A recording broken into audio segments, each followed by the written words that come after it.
चांदपुर नामक एक खुशहाल गांव में नीरू नामक हलवाई रहा करता था। नीरू का परिवार पीढ़ियों से गांव की पारंपरिक मिठाई बनाता था। गांव का वार्षिक फसल उत्सव शुरू होने वाला था और गांव की मिठाई का कार्य नीरू हलवाई को सौंप दिया गया। परंतु नीरू हलवाई आदत से मजबूर होकर स्वाद बढ़ाने के लिए कुछ न कुछ नया डाल देता, जिससे मिठाई का स्वाद हर बार गड़बड़ हो जाता। नीरू की इस आदत से सारा गांव परेशान था, परंतु गांव वाले क्या ही करते। गांव की पारंपरिक मिठाई केवल नीरू ही बना सकता था। नीरू के दिन ऐसे ही नई नई मिठाइयां बनाने में गुजर रहे थे।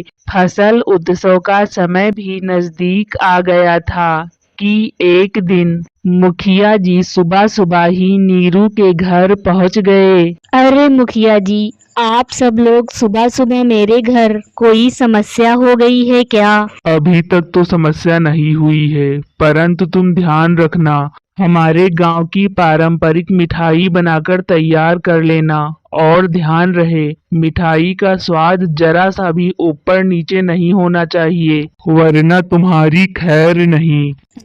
जी मुखिया जी, जरूर। आखिर हमारी पारंपरिक मिठाई को गांव के सामूहिक कार्यों पर ही बनाया जाता है, तो भला मैं यह मौका कैसे गंवा सकता हूँ? नीरू हलवाई गांव में आने वाले उत्सव के लिए मिठाई बनाने में जुट गया, परंतु आदत से मजबूर नीरू, उसने अपने पारंपरिक मिठाई की रेसिपी में फिर से कुछ नया जोड़ा। लेकिन इस बार नीरू के माप की गलती के कारण मिठाई थोड़ी अलग बन गई। मुझे लगता है मेरी मेहनत बर्बाद हो जाएगी। यह तो हमारी पारंपरिक मिठाई जैसी बनी ही नहीं है। इस बार तो पड़ोसी गांव के मुखिया भी इकट्ठा हो रहे हैं। मुझे लगता है मुखिया जी के क्रोध से इस बार मुझे कोई नहीं बचा पाएगा।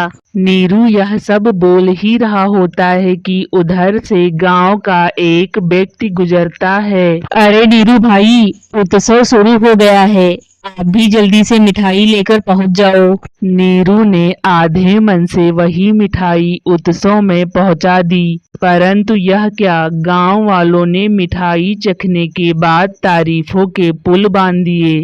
गांव वालों की तारीफें सुनकर नीरू हलवाई मन ही मन खुश हो रहा था। अरे नीरू, तुमने तो हमारी पारंपरिक मिठाई बहुत ही स्वादिष्ट बना दी है। अरे मुखिया जी, ये हमारे गांव की पारंपरिक मिठाई का नया वर्जन है। इसका नाम सुखमय गुलाब है। दरअसल नीरू हलवाई की यह नई मिठाई गुलाब की खुशबू और मीठे स्वाद से भरपूर थी। और तो और जिसने मिठाई खाई उसे बहुत ही सुखद अनुभूति हुई। मिठाई का स्वाद इतना अद्भुत था कि जैसे ही पड़ोस के गांव के मुखिया ने मिठाई खाई, यह मिठाई खेतों की उर्वरता को बढ़ाती है और फसल के अच्छे उत्पादन की गारंटी देती है। मुखिया के इन शब्दों से गांव में यह मान्यता फैल गई कि मिठाई की खुशी खेतों में भी बिखर जाती है।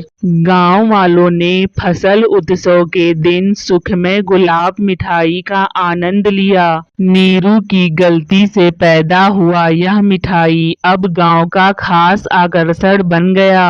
अब तो प्रतिवर्ष फसल उत्सव के दौरान सुखमय गुलाब मिठाई के बिना उत्सव अधूरा सा लगने लगा था। आखिरकार नीरू हलवाई की कुछ नया करने की आदत रंग लाई। प्लीज दोस्तों, चैनल को लाइक करो, सब्सक्राइब करो एंड शेयर करो।